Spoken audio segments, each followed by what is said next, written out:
Chapitre 1 Le camée et le cri dans la galerie.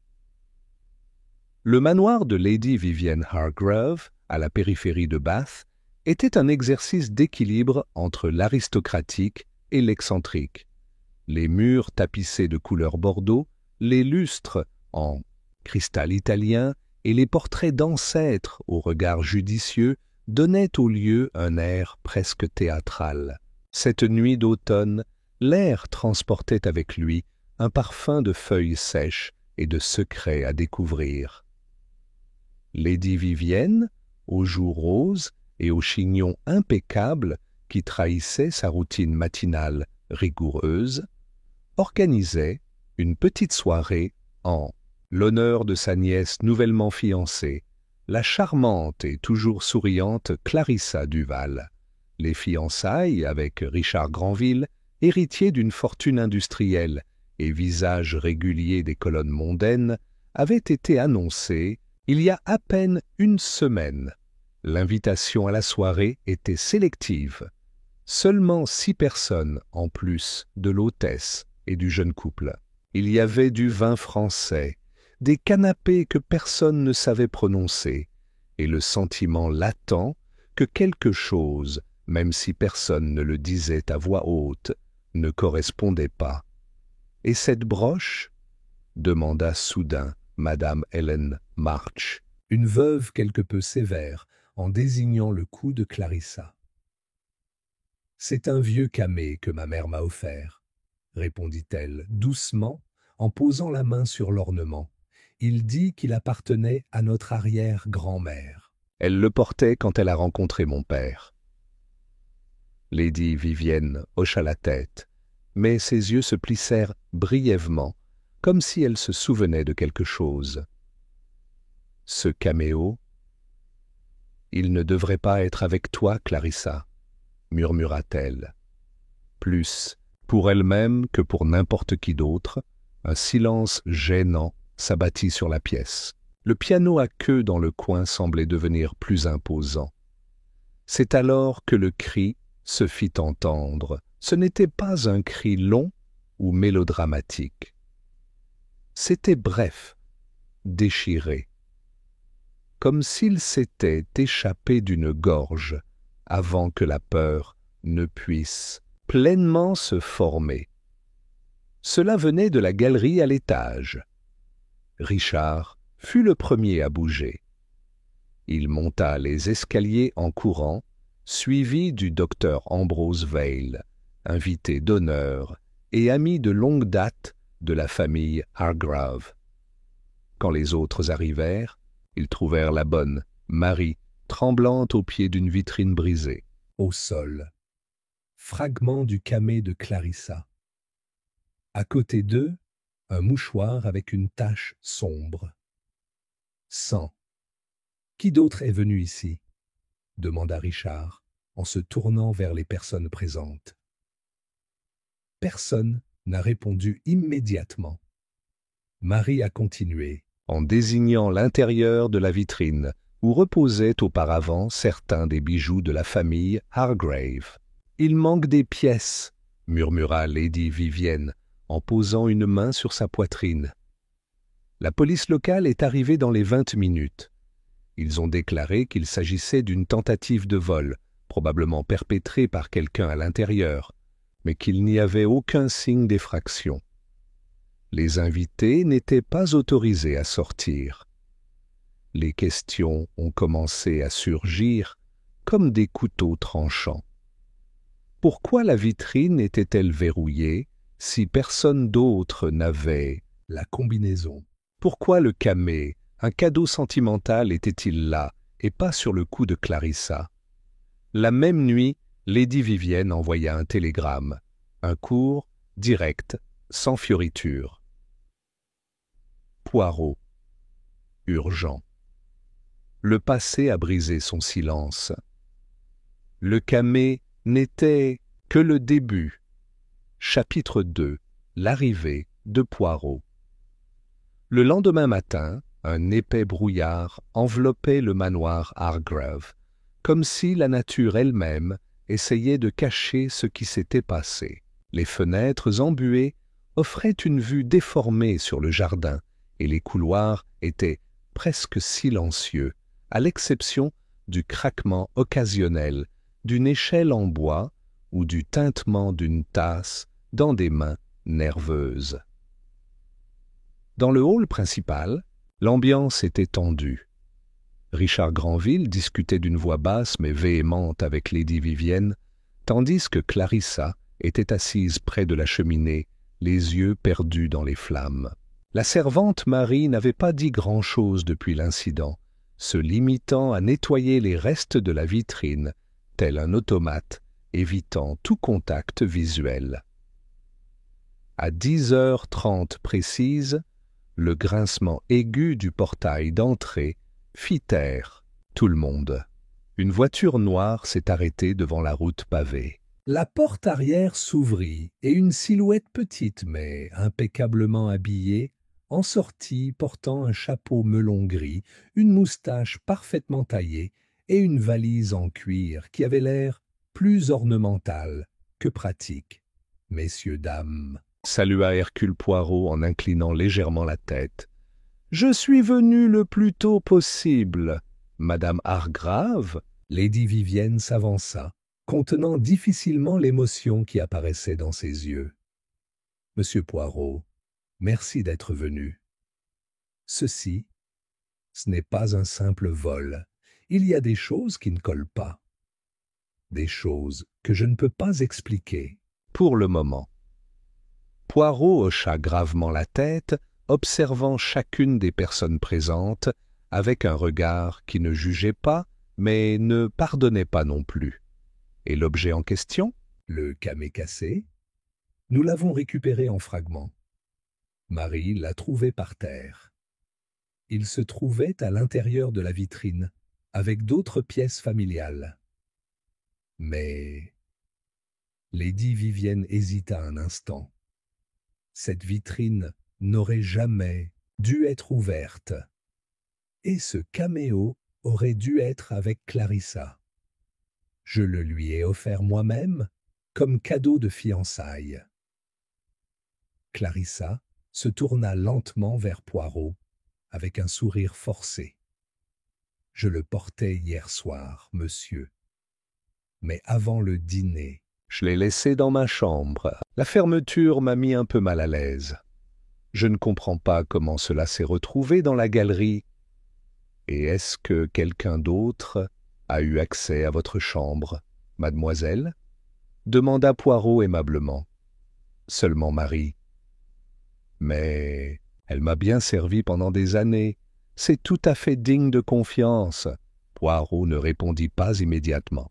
Son regard tomba sur le visage pâle de Marie, puis sur Richard, qui observait tous les bras croisés, et enfin sur le docteur Ambrose Val, qui se tenait légèrement à l'écart, comme s'il observait une expérience clinique. « Très bien. Et la police ?»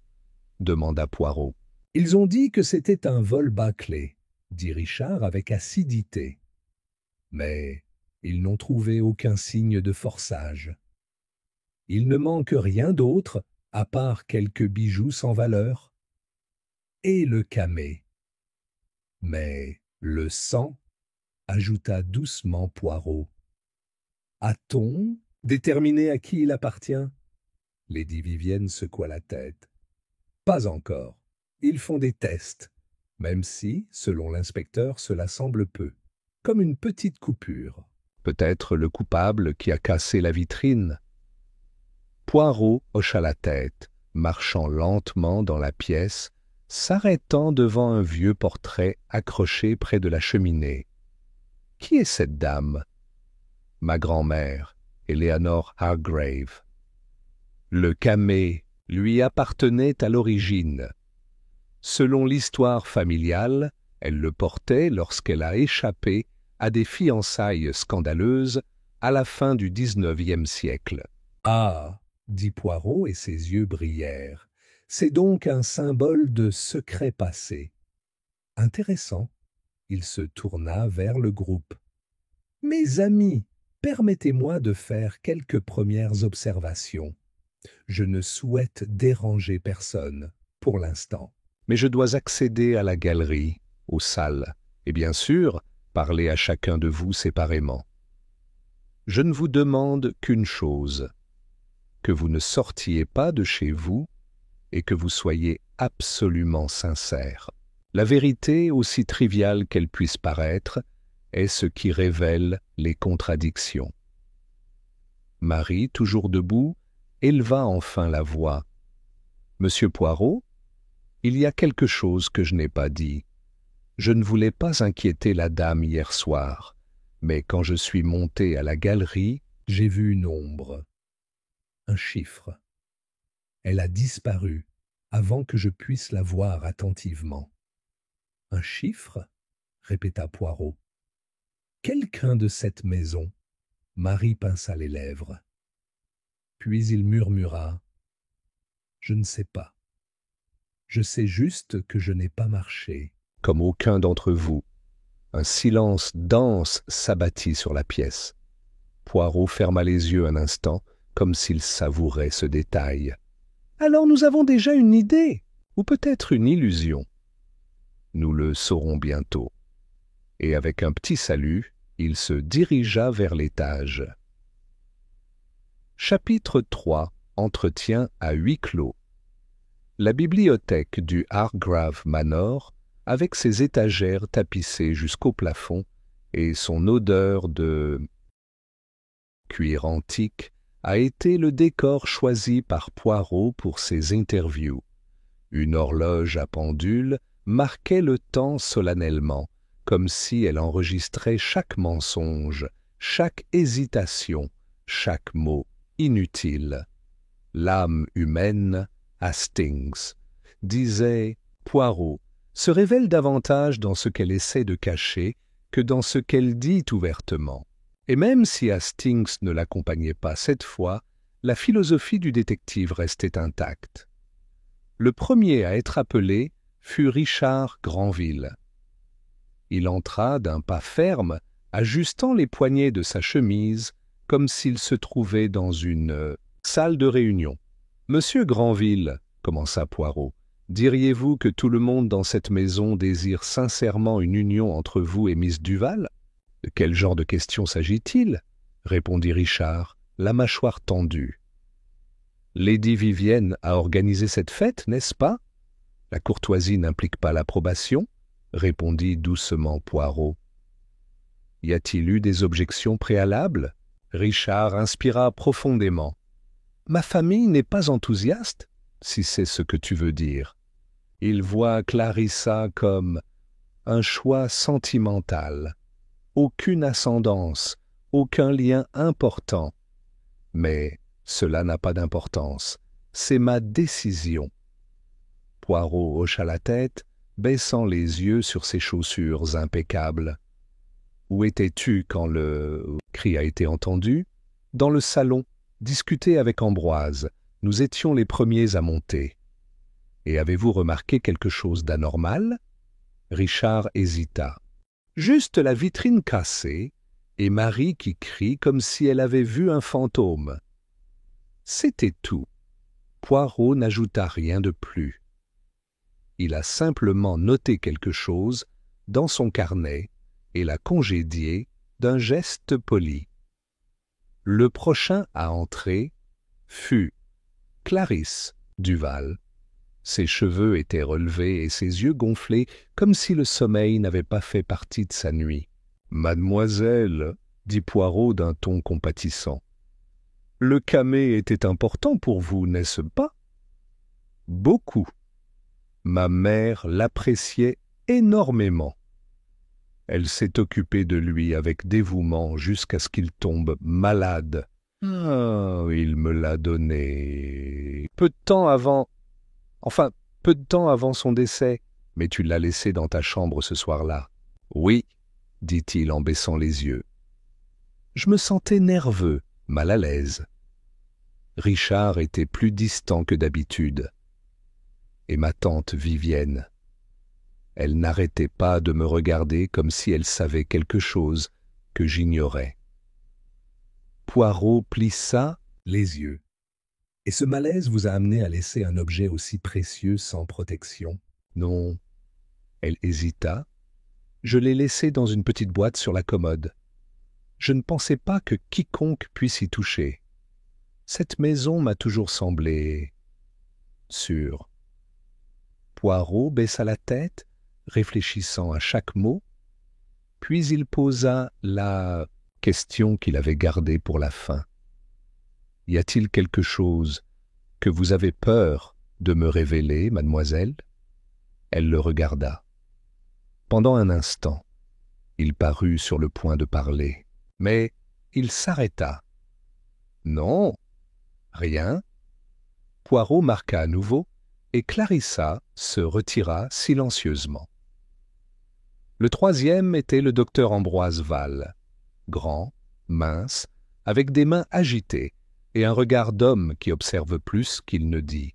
« Monsieur Val, quelle est exactement ta relation avec les Hargrave ?» Amitié ancienne. J'étais la compagne du défunt mari de Lady Vivienne à Oxford. Depuis, j'ai maintenu des contacts réguliers. Et avec les autres invités, je connais Clarissa depuis qu'elle est enfant. J'ai vu Richard lors d'occasions sociales. Marie me semble indifférente, même si elle est toujours aussi tranquille. Étiez-vous dans le salon au moment du cri? Ouais. C'était un son aigu et bref. Richard et moi sommes montés immédiatement. Marie était déjà là, pâle comme un cadavre.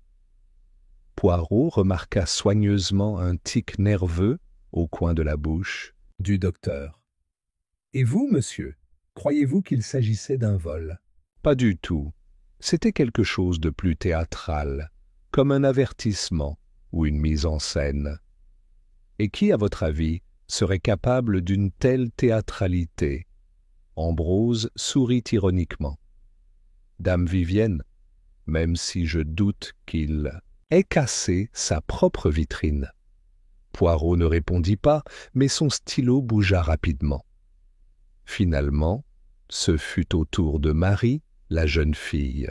Il entra les mains jointes et les yeux baissés. « Miss Marie, » dit Poirot d'une voix calme, « vous prétendez avoir vu un personnage. Pouvez-vous le décrire? » Pas avec certitude. Ce n'était qu'une ombre. Mais il regarda autour de lui avec inquiétude. J'ai entendu quelque chose. Une voix.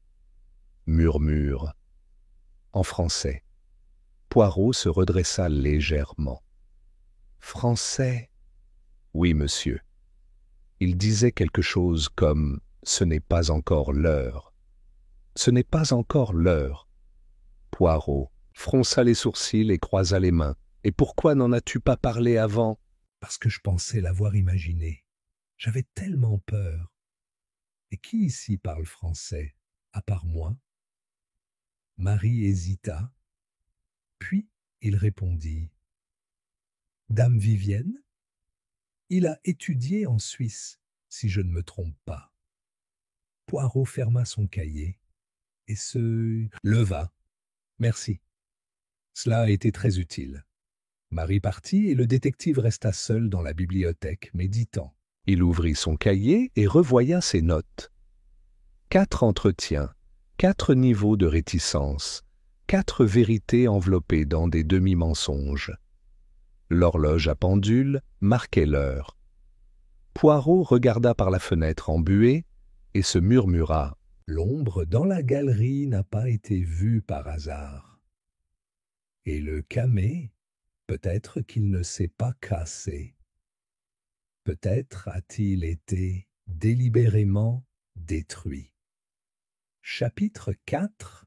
Une histoire de famille dont personne ne voulait se souvenir.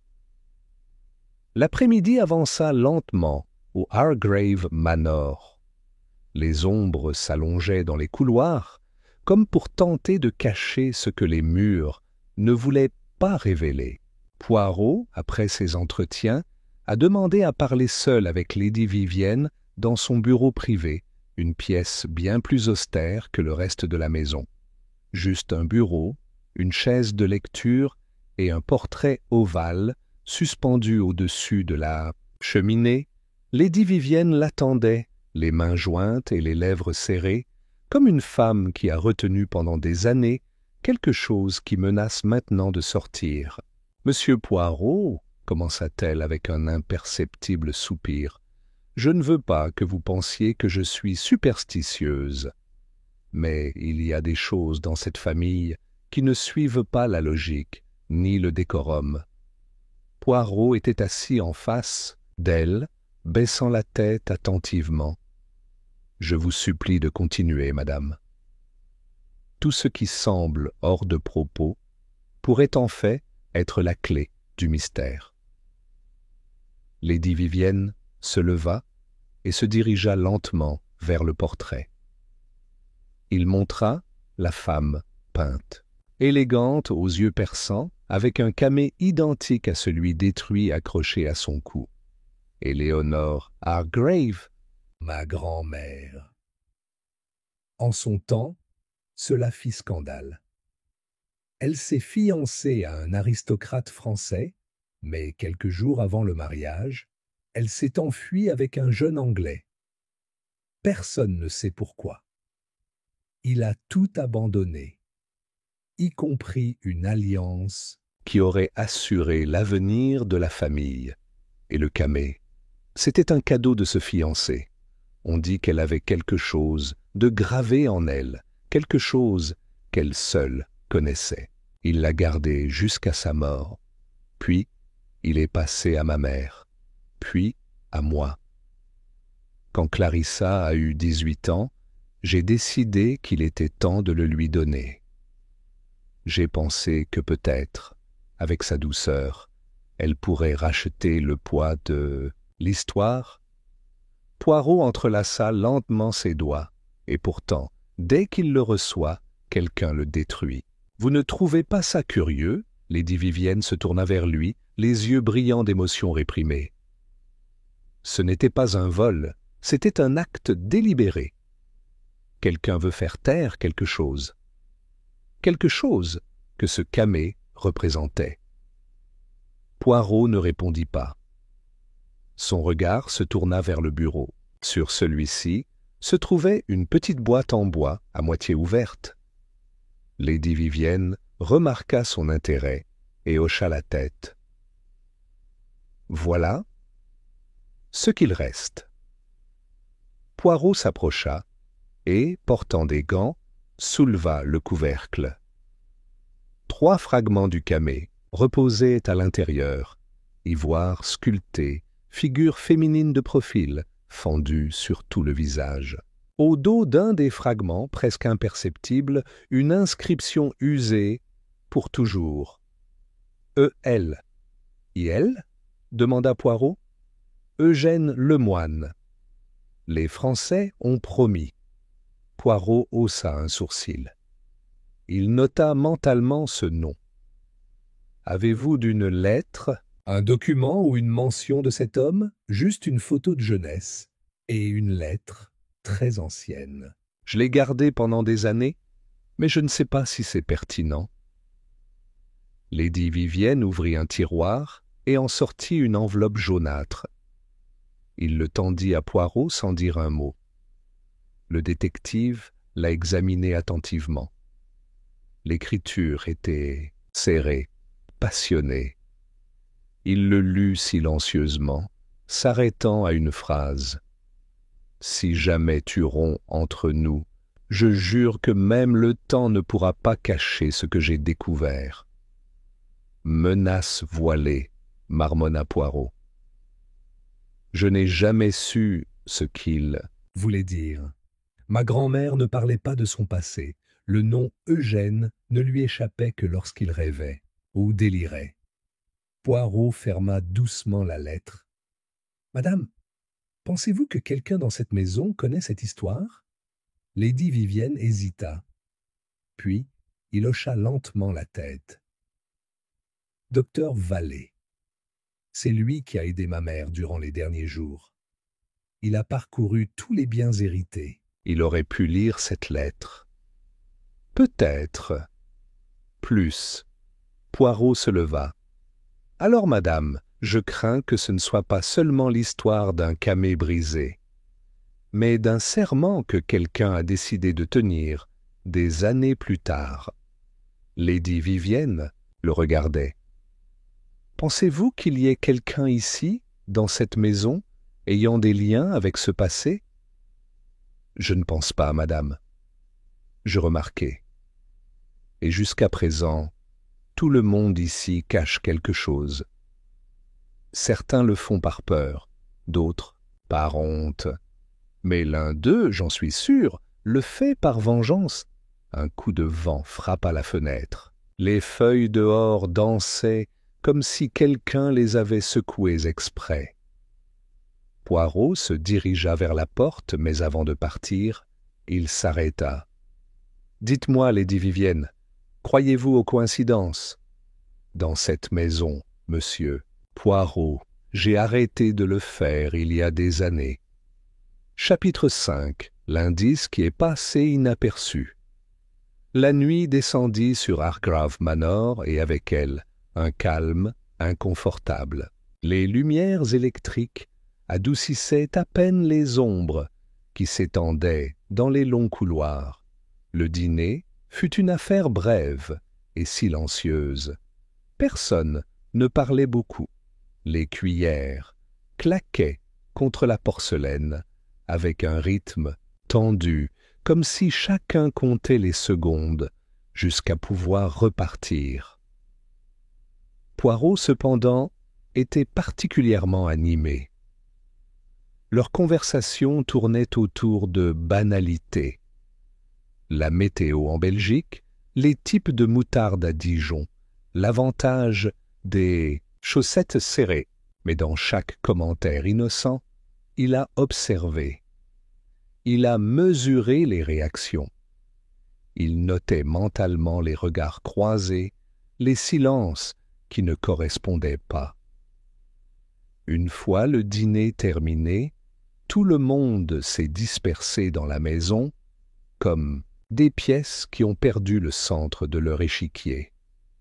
C'est alors que Poirot, avec sa discrétion habituelle, se glissa vers l'aile est du manoir, où se trouvait la galerie dans laquelle s'était produit l'incident. Il n'a pas demandé la permission. Je n'en avais pas besoin. Son instinct le guidait comme une boussole infaillible, infaillible. La vitrine était toujours là, recouverte d'un drap blanc, comme si quelqu'un voulait cacher la blessure ouverte de ce crime. Poirot l'enleva soigneusement.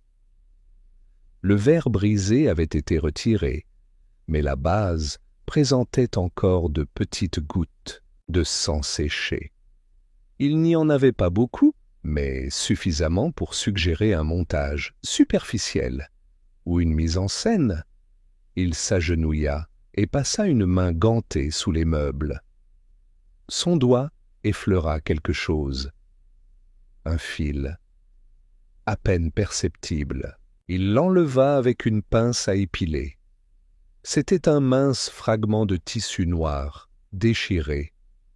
Poirot le tint dans la pénombre. Laine fine. Et cela ne faisait pas partie des uniformes de service. C'était quelque chose de plus raffiné, de masculin, peut-être une partie d'un poignet de chemise ou de la doublure d'une veste. « Ah !» murmura-t-il. Le coupable a laissé sa signature, sans le savoir. Il se leva et, ce faisant, ses yeux tombèrent sur un petit miroir ovale au bout du couloir. Un miroir antique, avec un cadre doré usé. De son angle, il voyait parfaitement la vitrine, et aussi l'escalier. Quiconque s'y cachait aurait pu surveiller sans être vu. Une simple réflexion, négligée. Poirot se dirigea vers le miroir. Il l'a examiné. Il l'a touché. Sa surface présentait une légère tache, comme si quelqu'un l'avait touché avec des doigts mouillé ou tremblant. « Une ombre qui regarde depuis les marges », murmura-t-il. Pendant ce temps, en bas, Clarissa était dans la serre, assise au milieu de pots de fougères et d'orchidées, le visage penché vers le sol. Lady Vivienne entra à pas doux. « Il n'a rien dit au début. Il s'est juste assis à côté d'elle. « Est-ce que ça va, chérie ?»« Je ne sais pas, » répondit Clarissa sans la regarder. « J'ai l'impression que cette maison me pousse à avouer des choses que je ne comprends même pas. Y a-t-il quelque chose que tu dois avouer ?» Clarissa déglutit. « Est-ce que le camée contenait quelque chose à l'intérieur? Quelque chose de plus qu'une valeur sentimentale ?» Lady Vivienne se tendit. « Pourquoi demandez-vous? Parce que quelqu'un voulait le détruire. Et maintenant, tout le monde est si nerveux, si silencieux, comme si le simple fait qu'il existe était dangereux. » Lady Vivienne ferma les yeux un instant. « Quand j'étais jeune, j'ai trouvé le camée ouvert une fois. Il y avait une petite note à l'intérieur, en français, mais je n'ai pas compris sa signification. Je l'ai retourné sans rien dire. Je ne l'ai jamais rouvert. Et qu'a-t-il dit? Je ne m'en souviens pas du tout. Quelque chose à propos des vérités scellées et des trahisons anciennes. Je pensais que c'était de la poésie. » Clarissa la regarda d'un air suppliant. Et si ce n'était pas le cas? Dans la galerie, Poirot terminait son inspection lorsqu'un grincement de marche le fit se retourner. C'était le docteur Ambrose Vail. « Monsieur Poirot, dit-il d'une voix neutre, vous enquêtez toujours parmi les fantômes ?» Poirot sourit poliment.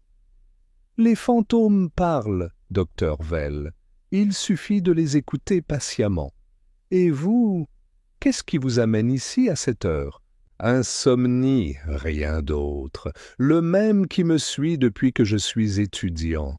Ce couloir me détend, cela me rappelle les hôpitaux. » Poirot hocha la tête, même si ses yeux brillaient de suspicion. Curieuse comparaison. Une galerie pleine de portraits et d'objets cassés, comme des patients en attente de diagnostic, ou des phrases, ajouta Ambrose avec un sourire ambigu. Bien que tous les symptômes ne soient pas visibles. Poirot le regarda partir. Quelques minutes plus tard, il retourna à la bibliothèque et posa le fragment de tissu sur son cahier. Puis il écrivit 3 noms, Richard, Ambroise, Lady Vivienne. Il entoura les noms. Mais avant de fermer le carnet, il a dessiné autre chose, le contour d'un camée et derrière le dessin d'une serrure invisible. « Un indice à parler ce soir » murmura-t-il. Et ce n'était pas le camée. C'était ce qui se cachait derrière lui. Chapitre 6. Une confession interrompue. Le petit matin apportait une pluie fine et persistante, qui tambourinait contre les fenêtres du manoir Hargrave avec une insistance mélancolique. À l'intérieur, l'ambiance était encore plus dense que la veille. Les mots devenaient plus prudents, les regards plus insaisissables. Et Poirot, comme si tout cela lui procurait un plaisir presque académique, se déplaçait dans la maison, avec le calme d'un horloger qui détecte le tic-tac mal aligné parmi 1000 engrenages. C'est dans la salle à manger, alors que le petit déjeuner était servi de manière presque symbolique, personne ne mangeait avec un réel appétit, que Lady Vivienne rompit le silence. « Cette situation est intenable », a-t-il déclaré d'une voix ferme, quoique légèrement brisée. « Ne pas dormir, ne pouvoir faire confiance à personne. Nous avons besoin de réponses, monsieur Poirot. Et vous les aurez, madame, répondit-il poliment. Mais seulement lorsque chaque pièce est à sa place Il y a encore des engrenages cachés dans ce mécanisme. Richard, assis en face de Clarissa, poussa un grognement à peine dissimulé. Ou peut-être qu'il n'y a pas de mystère, juste de... La paranoïa est un incident mineur qui est gonflé plus que nécessaire. Un incident mineur? Clarissa répondit doucement, mais avec un ton clair.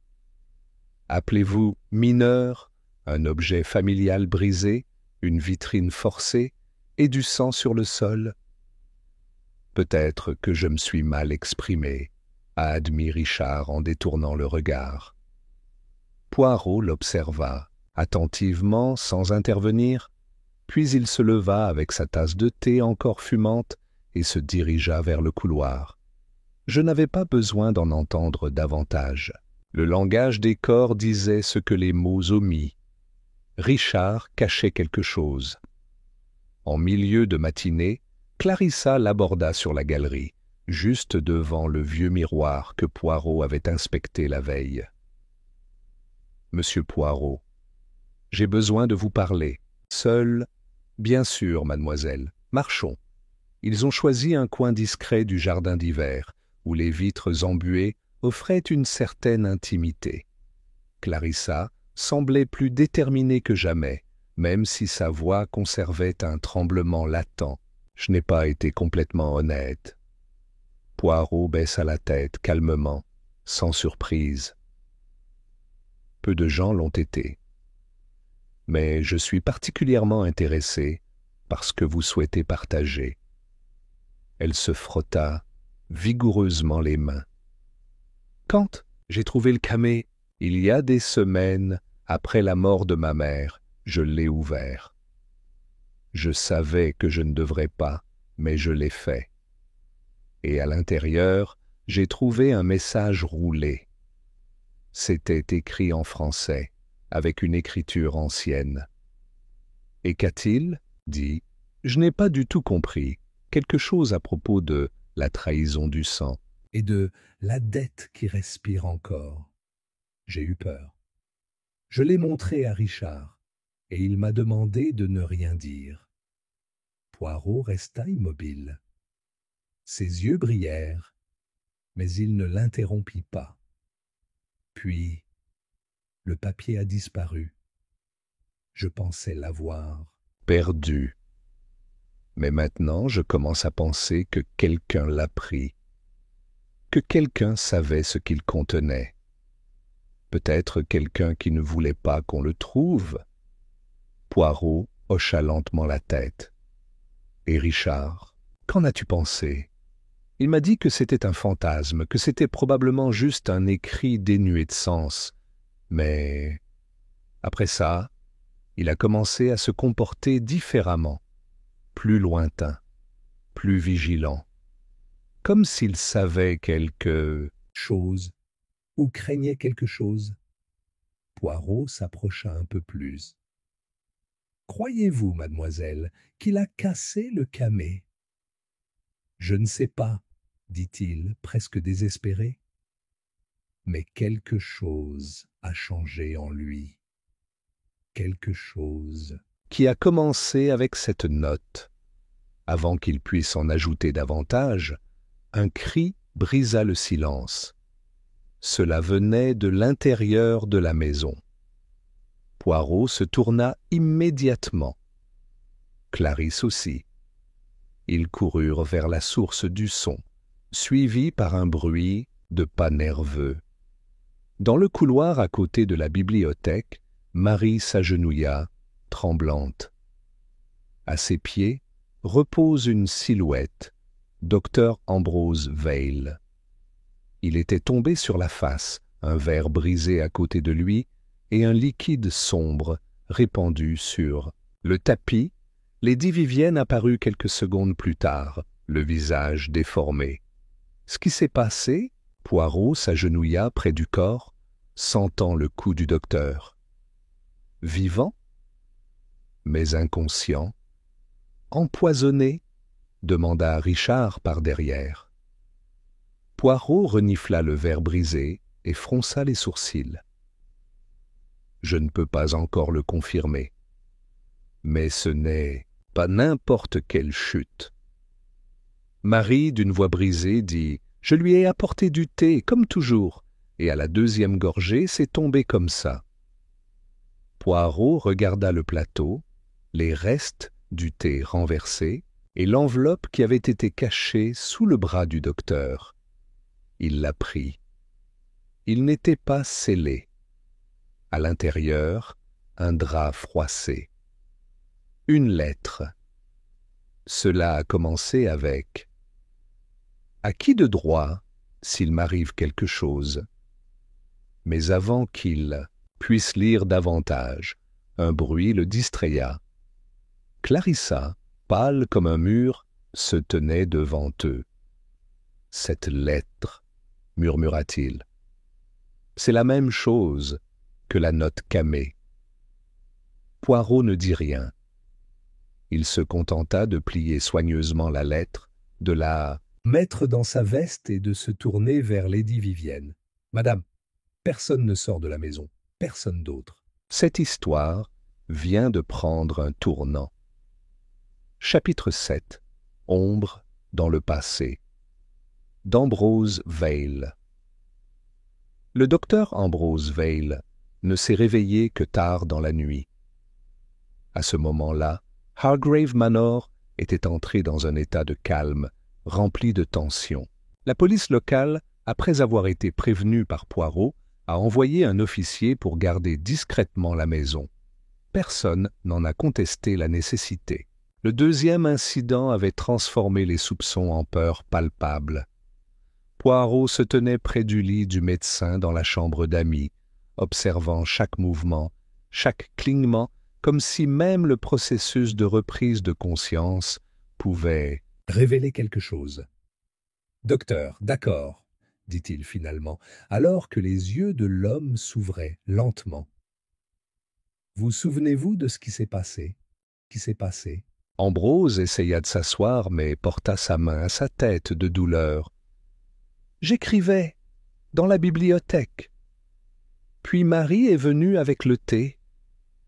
J'ai bu une gorgée et... le noir. Et qu'est-ce qu'il écrivait ?» Le médecin fronça les sourcils, comme s'il cherchait un souvenir perdu dans un épais brouillard. Une lettre. J'avais l'impression que j'avais besoin de mettre certaines choses par écrit. Des choses qui pourraient avoir de l'importance si quelque chose m'arrivait. « Une décision prudente, » approuva Poirot. « J'ai trouvé la lettre. Il ne l'a pas terminée, mais il évoque des faits enfouis et une dette de jeunesse. Pourriez-vous me préciser à quoi vous faisiez référence ?»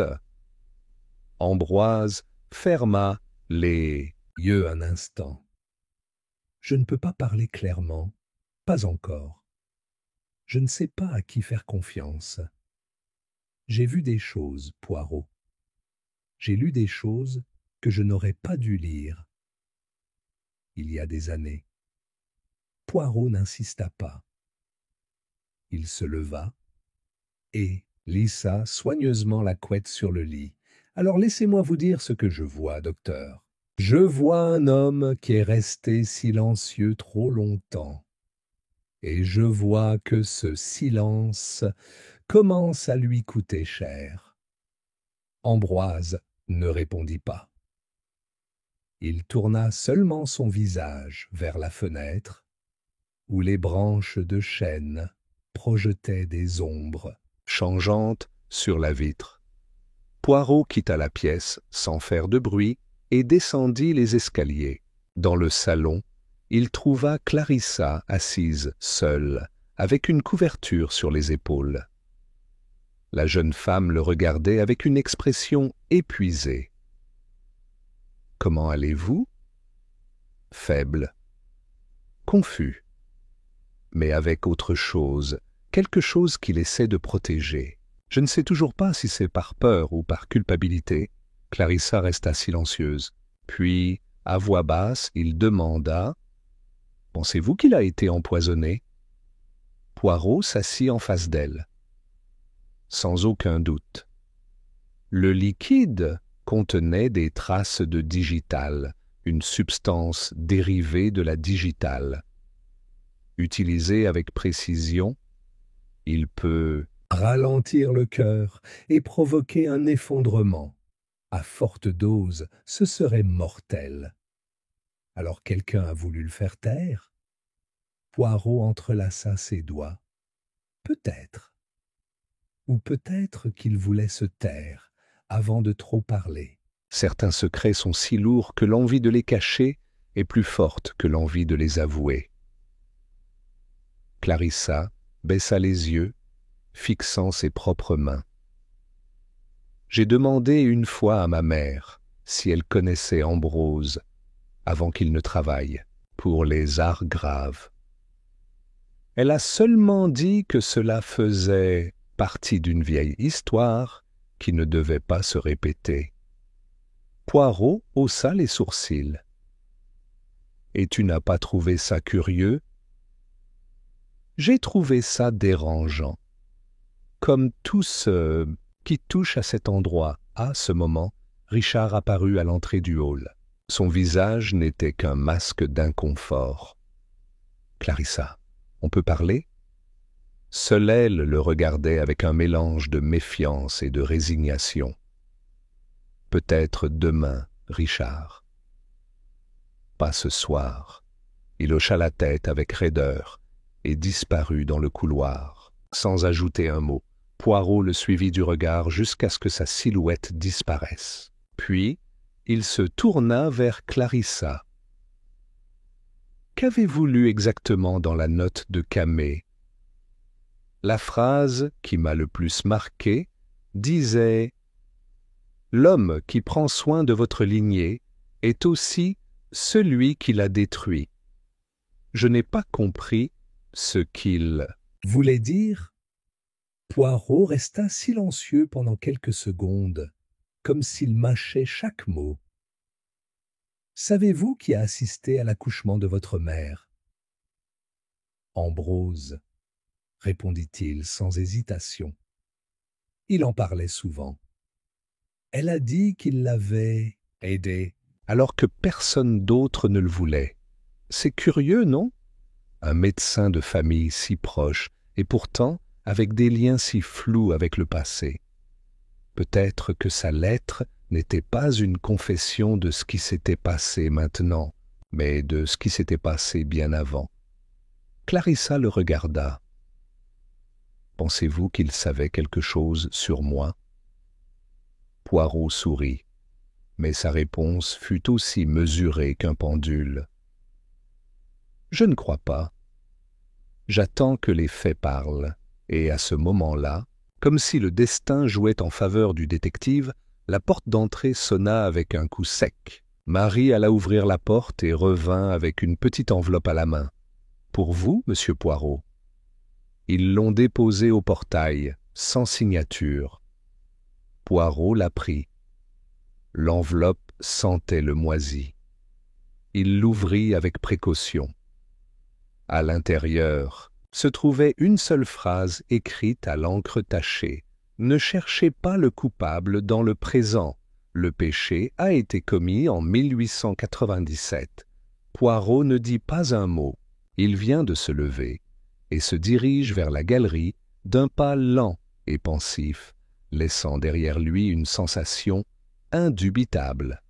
L'histoire vient de faire un pas en arrière, pour bondir en avant. Devons-nous continuer avec le chapitre 8? L'année du péché.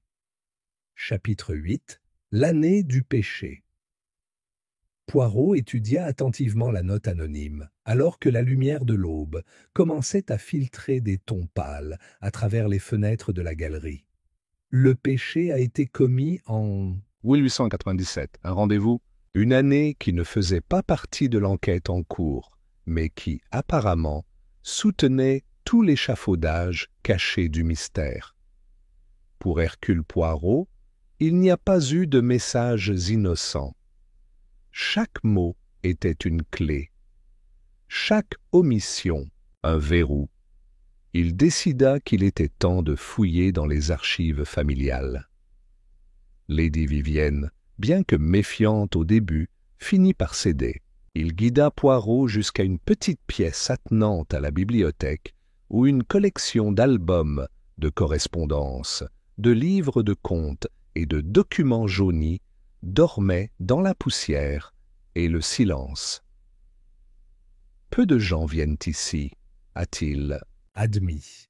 Ces choses appartenaient à ma mère, et avant cela à ma grand-mère.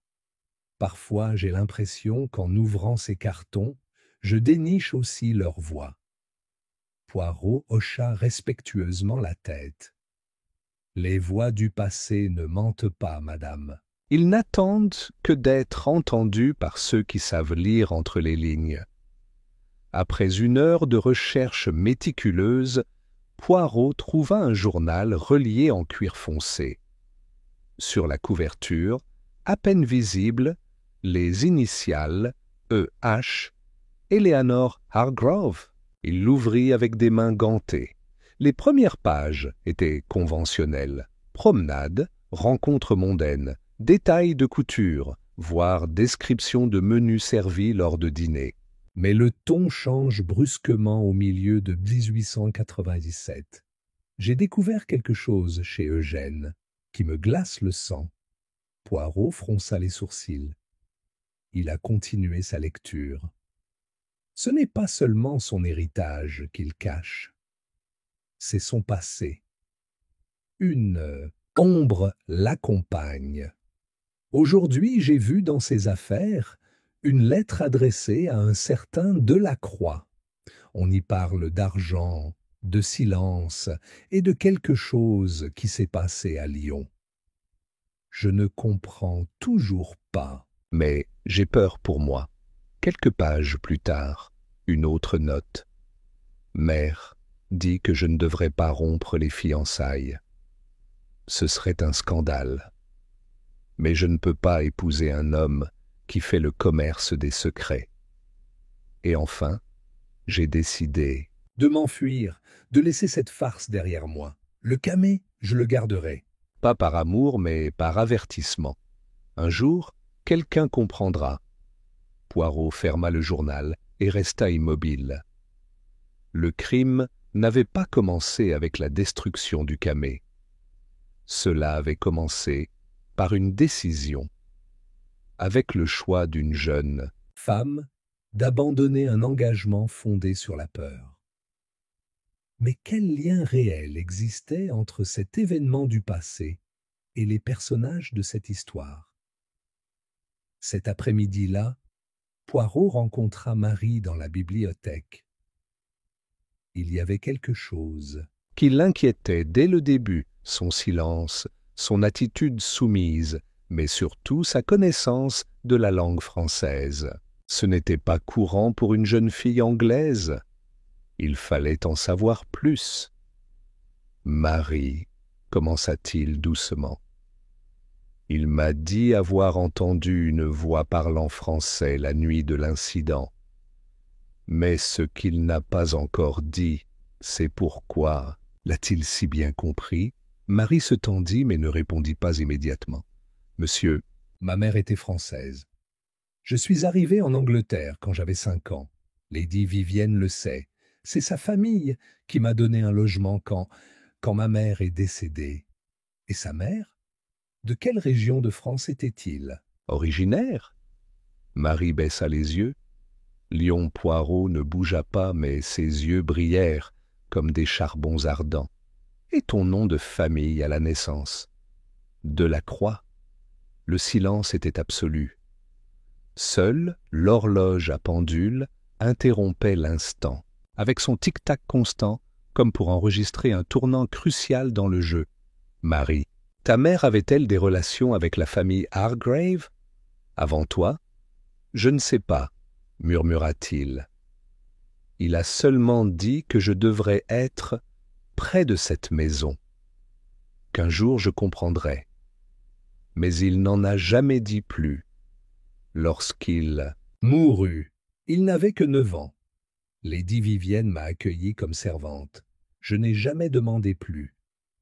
Poirot se pencha légèrement vers elle.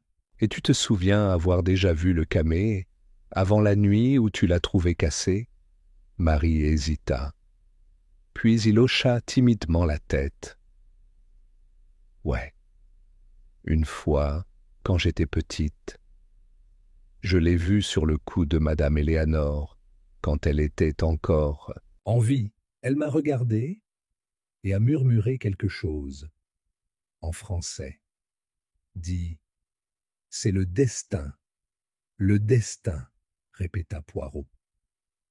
Cette nuit-là, Poirot écrivit dans son carnet Lyon, Eugène, Delacroix, Aliénor, 1897.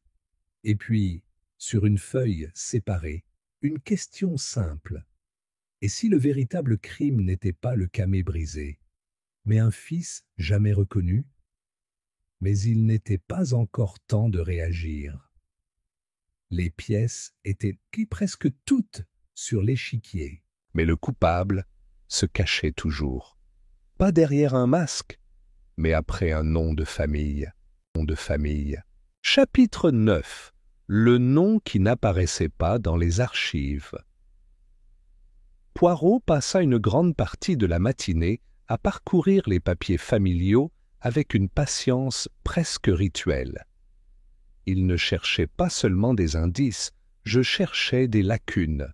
Il savait bien que les silences des archives étaient aussi révélateurs que les mots écrits.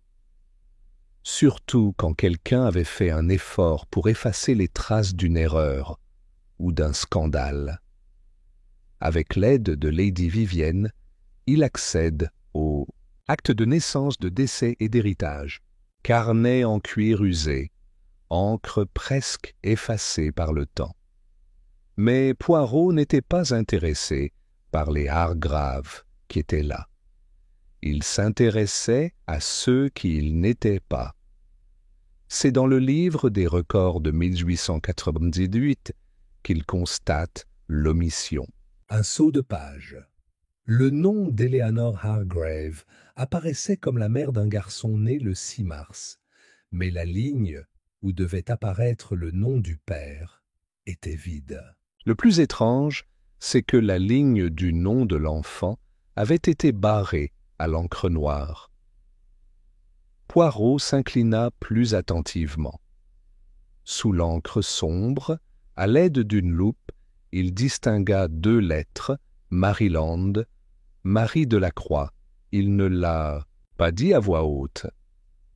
Solo ferma le livre avec une lenteur calculée et tourna son regard vers Lady Vivienne, qui l'observait avec une inquiétude croissante depuis l'autre coin de la bibliothèque.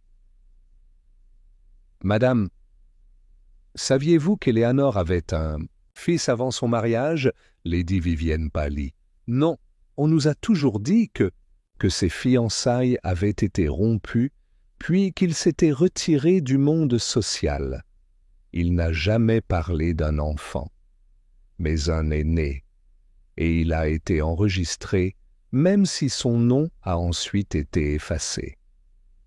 Je suppose que peu de personnes dans cette maison ont pris la peine d'examiner ces dossiers. » Lady Vivienne se redressa brusquement, comme si ces mots l'avaient renversée. « Est-ce que vous insinuez que Marie est... » « Je n'affirme rien, » dit calmement Poirot. « Mais je commence à voir les contours d'une histoire enfouie, le fils méconnu, la promesse du silence, une note à l'intérieur du camé. Et maintenant, quelqu'un essayait de cacher ce qui était sur le point de refaire surface. À ce moment, Clarissa entra dans la bibliothèque. Elle était pâle, mais avec une résolution dans ses yeux qu'elle n'avait jamais montrée auparavant.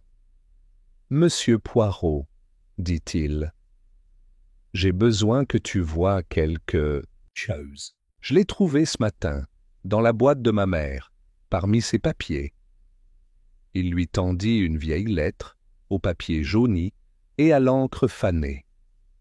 Poirot l'ouvrit et lut. Le titre était daté de 1951, juste un an avant la mort de la mère de Clarissa.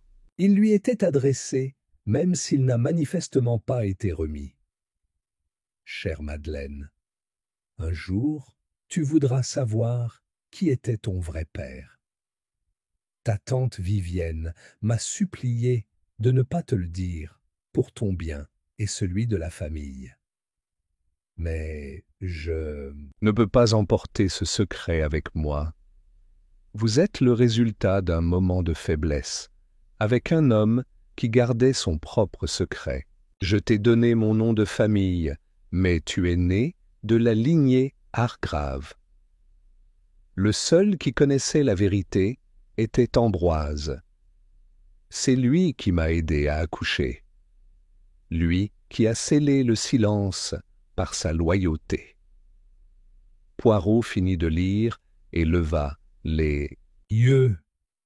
Clarissa semblait au bord de l'effondrement. Alors, je ne suis pas un Duval. Suis-je la fille d'un Hargrave?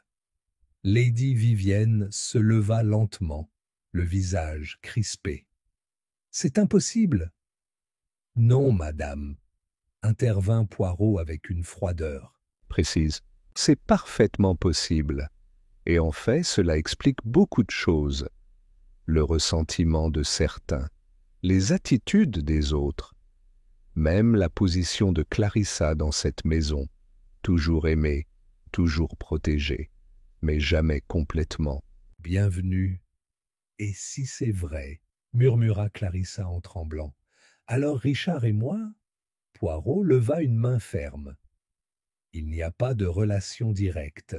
Sa mère était la cousine de Lady Vivienne, et Richard ne descend pas d'Éléanore Hargrave. Il n'y a pas de lien de sang au premier degré, mais émotionnellement, cette vérité change tout. À ce moment, on entendit frapper à la porte d'entrée. Un jeune officier entra avec une enveloppe à la main. « À Monsieur Poirot. Il vient d'arriver par messager privé. » Poirot prit l'enveloppe avec précaution. Il l'ouvrit. À l'intérieur, une feuille dactylographiée. Le docteur Vol n'est pas tombé par accident. Il a essayé de parler. Il en a payé le prix. Le prochain sera celui qui en dit trop. Le camé n'était qu'un avertissement. Poirot ferma la note. Son regard se durcit. Le coupable se sent acculé. Que ferons-nous? A demandé Clarissa. Poirot se tourna vers elle, et pour la première fois depuis son arrivée, son ton devint tranchant. Ce qu'on fait toujours lorsqu'un meurtrier se cache parmi des visages familiers. Nous le forcerons à commettre sa dernière erreur. Chapitre 10. Le piège de Poirot. La même nuit, sous prétexte d'une dernière conversation avant que la police ne passe aux procédures formelles, Poirot demanda que tous les habitants de Hargrave House se rassemblent dans le salon. La lumière était faible, projetée par des lampadaires qui ne parvenaient pas à éclairer complètement les coins. Dehors, la pluie continuait à battre régulièrement sur les vitres, comme pour accompagner le crescendo invisible d'une sombre symphonie. Richard fut le premier arrivé, sa veste impeccable, mais la mâchoire serrée. Clarissa, derrière lui, tenait un verre de sherry avec des mains tremblantes. Lady Vivienne était assise sur sa chaise habituelle, le dos droit, le visage aussi serein qu'on pouvait le prétendre. Marie se tenait près de la porte, les bras croisés et les yeux baissés. Le docteur Ambrose, encore faible, fut amené sur une chaise par le jeune policier, le visage pâle mais lucide. Poirot se tenait près de la cheminée, les mains jointes et son regard allant de face à face. Lorsqu'il parlait, c'était avec une douceur qui semblait plus dangereuse que n'importe quelle accusation directe. « Mes amis, Cette réunion n'a pas pour but d'exposer la vérité. Pas encore. Il s'agit de voir comment la vérité réagit lorsqu'elle se sent observée. Silence. Seul le crépitement d'une bûche dans les braises rompait le silence. Il y a quelques jours, a-t-il poursuivi, une apparition s'est produite. Un objet avec une histoire, le symbole d'une union brisée, une promesse non tenue et un avertissement. Au début, cela ressemblait à un simple acte de vandalisme, peut-être de la colère ou de la confusion. Mais ensuite est venu le sang, la tentative d'empoisonnement, et surtout les secrets. Poirot s'approcha du centre de la pièce, sa voix ferme, mais pas agressive. Le problème n'est pas de savoir qui a cassé le camé, mais parce que celui qui l'a fait savait ce qu'il contenait, pas seulement l'ornement, mais l'histoire qui s'y cache, et il voulait l'éliminer. Richard renifla doucement. « Tu ne peux pas nous dire ce que tu sais ?» Poirot le regarda calmement. « Et qu'est-ce que j'y gagnerais? Un meurtrier désespéré n'est pas facile à attraper, à moins que vous ne pensiez qu'il s'est déjà échappé. » Il se tourna vers Clarissa. « Mademoiselle, pourriez-vous confirmer devant tout le monde que la note trouvée à l'intérieur du camé n'est plus en votre possession ?» Clarissa hocha la tête avec un bref geste. « Il a disparu le jour même où la broche s'est cassée. » Poirot hocha lentement la tête. Il se dirigea ensuite vers Marie. « Mademoiselle Delacroix, pouvez-vous nous en dire plus sur votre mère? Des noms, des liens avec les Hargrave qu'il n'a pas révélés ?» Marie leva nerveusement les yeux, mais sa voix était claire. « Je ne me souviens que d'une lettre qu'elle gardait toujours. Il ne m'a jamais laissé le lire. Il était signé par quelqu'un nommé E. Je n'en ai jamais su plus. » Lady Vivienne fit un léger signe de tête, presque imperceptible. Poirot le remarqua. « Est-ce que vous reconnaissez tout cela, madame? » « Éléanore, » dit Lady Vivienne avec difficulté. « Ma grand-mère. » Il est possible qu'il ait écrit à la mère de Marie, s'il savait qu'elle avait eu un enfant avec celle-là, avec Eugène. Poirot retourna à sa place et changea de ton, plus direct désormais. « Il y a un fait que je n'ai pas encore révélé. La note anonyme que j'ai reçue ce matin était dactylographiée, mais le ruban de la machine était mal aligné. Les lettres présentaient de légers déplacements. J'ai examiné la machine à écrire sur le bureau de la bibliothèque, correspondance exacte. » Tout le monde regardait instinctivement vers le coin où reposait la machine. « Cela ne prouve rien, » dit rapidement Richard. « Nous y avons tous écrit. »« Tous ?» répéta Poirot. Curieux, parce que le seul ayant une raison directe de faire taire le docteur Vail était celui qui craignait le plus que la vérité n'affecte sa position, son statut et son futur héritage. Quelqu'un qui devait empêcher Clarissa de savoir qu'elle avait autant de droits que lui sur le nom Hargrave. Richard se leva, furieux. « Est-ce que vous m'accusez ?» Poirot leva la main, calme. « Non, monsieur. Pas encore. Mais je vous donne une chance de le nier avant que cela ne soit prouvé par les preuves que la police récupérera ce soir, parce que j'ai demandé la fouille de votre chambre, surtout les restes d'une note, ou la vieille cassette de la machine. » Richard hésita. « C'est ridicule. » Poirot se tourna vers le docteur Val. « Et vous, docteur? » Qui d'autre était au courant de la naissance de Marie? Ambroise, d'une voix faible, répondit « Seulement Éléanore et Eugène. » Je l'ai découvert par hasard en assistant à une affaire à Lyon, des années plus tard. Ils m'ont demandé de me taire, et je l'ai fait. Poirot traversa lentement la pièce, comme si chaque pas faisait remonter la vérité à la surface. Il y a un secret enfoui, mais quelqu'un l'a déterré. Quelqu'un l'a lu. Et puis, comme une ombre ancienne, elle a commencé à se déplacer dans cette maison. Non pas pour clarifier le passé, mais pour l'enterrer à nouveau. Cette fois, avec témoins si nécessaires. Les visages étaient tendus, les silences comme des pales en l'air. Poirot s'arrêta devant le portrait d'Eleanor Hargrave. Tout a commencé ici, et maintenant, c'est sur le point de se terminer. Et sur ce, il quitta la pièce, laissant tout le monde figé.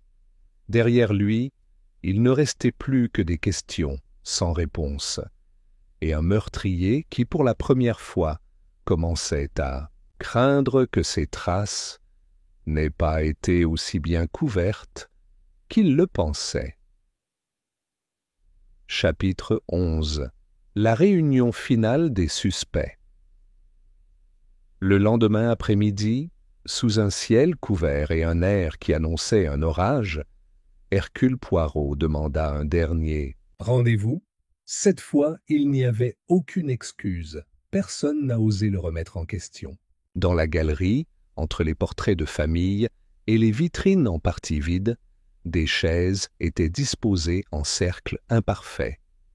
L'atmosphère était tendue, chargée d'une électricité qui n'osait pas encore exploser. Poirot, comme toujours, arriva le dernier. Il s'habille avec une précision presque théâtrale. Un costume gris-perle, un mouchoir parfaitement plié, et sa moustache, si possible, plus sculptée que jamais. Il se dirigea vers le centre du cercle, et pendant un moment, resta silencieux, contemplant chacun des présents comme s'il les pesait, non pour leurs paroles, mais pour leur âme.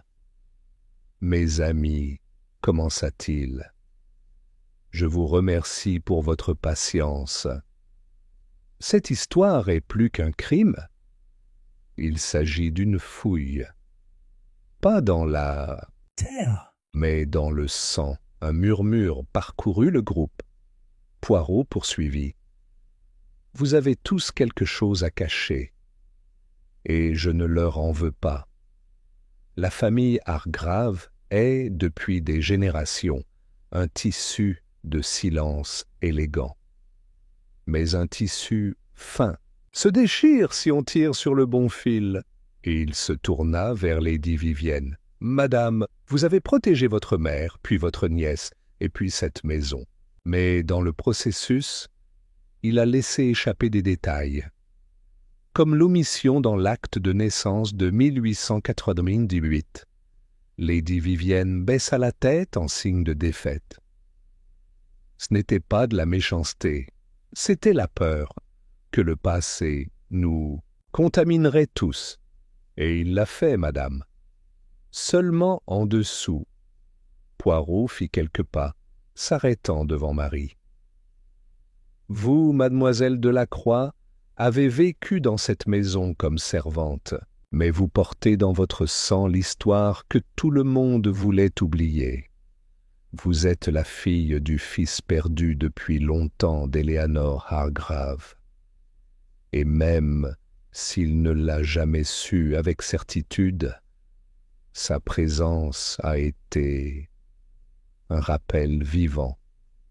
Marie n'a rien dit, mais son visage était transformé, non pas par surprise, mais par quelque chose de plus complexe, une tristesse contenue, presque une acceptation. Poirot se tourna alors vers le docteur Ambrose. « Tu savais tout depuis le début. Il a vu naître le mensonge et a décidé de ne pas l'arrêter. Et quand il a finalement essayé de parler, Ils ont essayé de le faire taire. Ambrose ferma les yeux, comme si on ne pouvait plus résister à la confession implicite. « C'est vrai, » murmura-t-il. « Mais je ne savais pas qui d'autre le savait. Je voulais juste prévenir Clarissa. Elle avait le droit de savoir. » Poirot hocha lentement la tête. « Et je le savais, parce que le caméo contenait le message de sa mère. Une note qui a disparu après qu'elle l'ait montrée à Richard. » Tout le monde se tourna vers lui. Richard restait sur sa chaise, rigide, les poings serrés. Il ne parlait toujours pas. « Richard Granville, » dit Poirot d'une voix grave. Sa position d'héritier dépendait d'une chose, que Clarissa n'était pas du sang Hargrave. Mais une fois qu'il l'a découvert, tout a changé. Richard releva la tête. « Je ne l'ai pas empoisonné. Je n'ai même pas touché à ce camé. Je n'ai rien cassé. »« Non, » répondit Poirot. « Alors pourquoi le vieux ruban de machine à écrire était-il caché dans son placard? Pourquoi son écriture correspond-elle aux fausses inscriptions du livre d'héritage qu'il voulait modifier pour prouver que Clarissa n'avait aucun droit? Cela ne prouve pas que je l'ai attaqué? Non. Mais cela montre une intention. Et dans ce cas, c'était suffisant. Le poison contenu dans le thé du docteur Veil n'a pas été mis par vous. Il a été placé par quelqu'un d'autre. Quelqu'un qui ne voulait pas que Richard gâche ce qui était enfin en train de se révéler. Tout le monde parut surpris. Poirot se tourna lentement vers la silhouette la plus inattendue. Marie, elle ne pleurait pas. Je viens de le regarder. Tranquillement. Je l'ai découvert la nuit même, a-t-il déclaré avec un calme étrange. J'ai entendu la conversation. Richard avait lu la note. Il savait qui était Clarissa. Et je voulais la faire taire. Je voulais tout enterrer à nouveau, tout comme ils l'ont fait avec mon père, tout comme ils l'ont fait avec ma mère. « Et vous avez agi, » dit Poirot sans jugement, « seulement avec précision. Pas pour le tuer, juste pour vous prévenir. Mais le docteur Veil a écouté. Et puis, tout s'est effondré. » Clarissa porta ses mains à son visage. « Marie, pourquoi? » « Tu n'as rien dit? Et qu'est-ce qui aurait changé? » Elle a répondu. « Ici, seuls ceux qui portent un nom de famille sont entendus. J'étais l'ombre, mais mon sang était aussi Hargrave que le sien. » Poirot s'approcha et posa une main sur son épaule. « Tu n'as tué personne, mais dans sa tentative de protéger une vérité, il était sur le point de créer une autre tragédie. » Marie baissa la tête. « Je suis prêt à tout déclarer. » Poirot hocha la tête. « Ce ne sera pas nécessaire, parce que ce dont il avait besoin, il l'a déjà dit.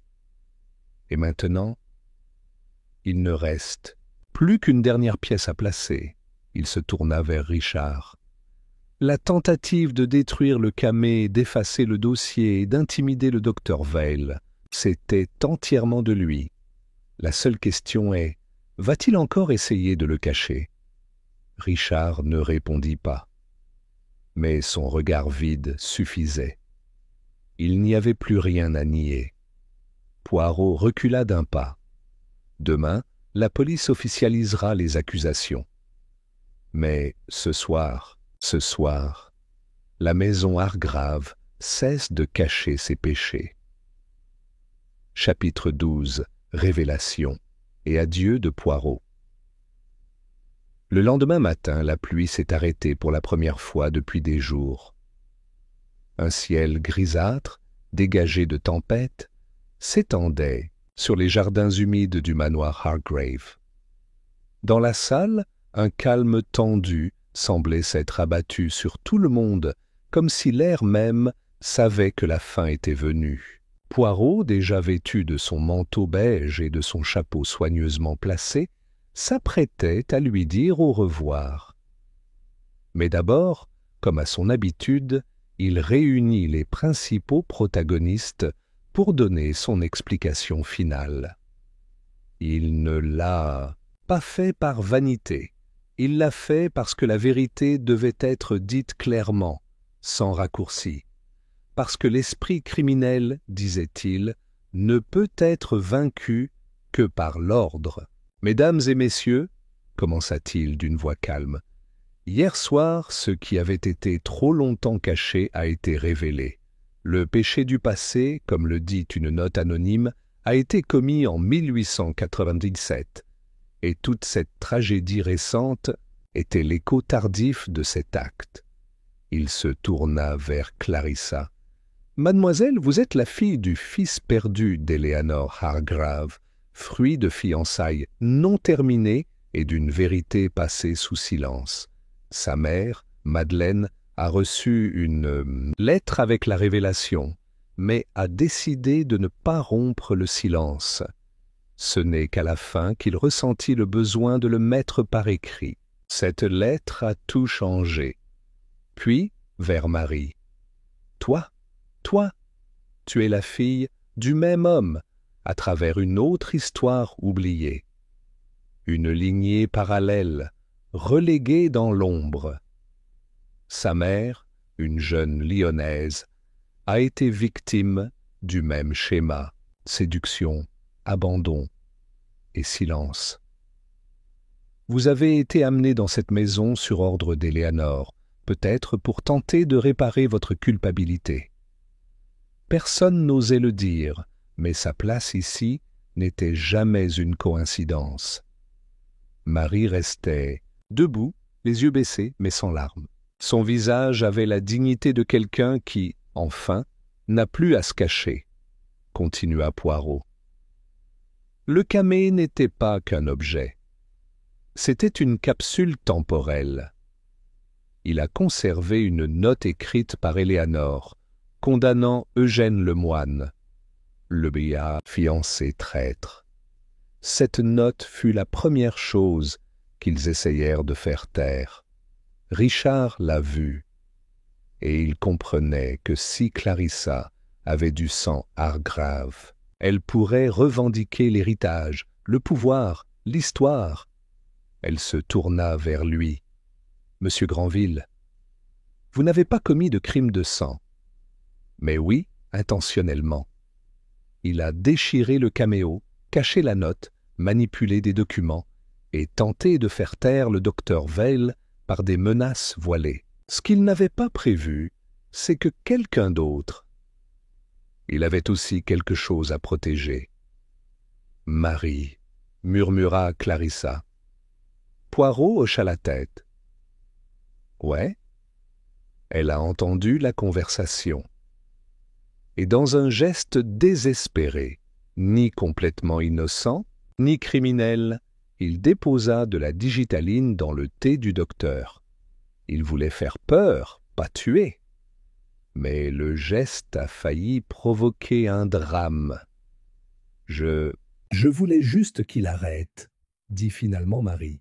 « Arrêter de jouer avec ce qui ne lui appartenait pas. » Poirot se tourna vers le docteur Veil, qui le regardait avec un mélange de soulagement et d'embarras. « Et vous, monsieur, avez gardé le secret trop longtemps.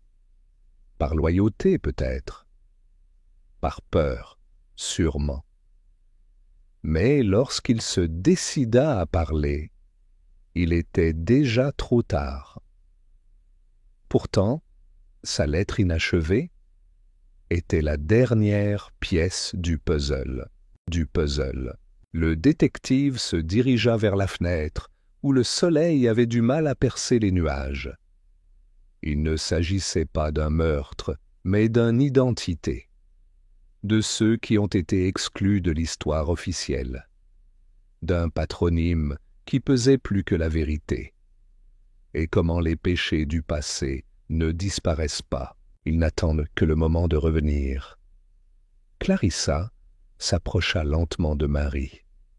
Il n'y avait pas de mots, juste un regard soutenu, une reconnaissance silencieuse. Les sœurs du Père, filles d'un héritage caché, unies, non pas par le sang qui les séparait, mais par la vérité qui les avait sauvées. Poirot se tourna vers la porte, prit sa canne et sa mallette. Le jeune officier hocha respectueusement la tête, et lady Vivienne, visiblement émue, lui prit brièvement la main. « Vous avez sauvé bien plus que le nom de cette famille, monsieur Poirot. » Il baissa la tête, comme toujours. « Non, madame, j'ai seulement aidé la vérité à se dévoiler. Les Hargrave doivent vivre avec ce que cette vérité révèle. » Déjà à l'entrée, Clarissa le rattrapa. « Et maintenant, que va-t-il se passer ?» Poirot sourit doucement. « Le temps ne peut pas être remonté, mademoiselle, mais un nouveau chapitre peut être écrit, avec plus de lumière et moins de secrets. Et toi? Je retournerai à Londres. J'ai rendez-vous avec mon petite cellule grise et un petit déjeuner digne de ce nom. Merci, monsieur Poirot. » Il s'arrêta sur le seuil. Le vent secoua les arbres et, l'espace d'un instant, le silence revint. « La vérité, Miss Duval, dit-il sans se retourner, n'est jamais détruite. Elle espère juste que quelqu'un l'écoute. » Et sur ce, Hercule Poirot franchit le seuil du manoir Hargrave, laissant derrière lui un mystère résolu, mais un écho persistant, celui qui continuerait à battre dans chaque portrait, dans chaque recoin, et surtout dans le souvenir d'un camée brisé qui, finalement, avait dit tout ce qu'il contenait.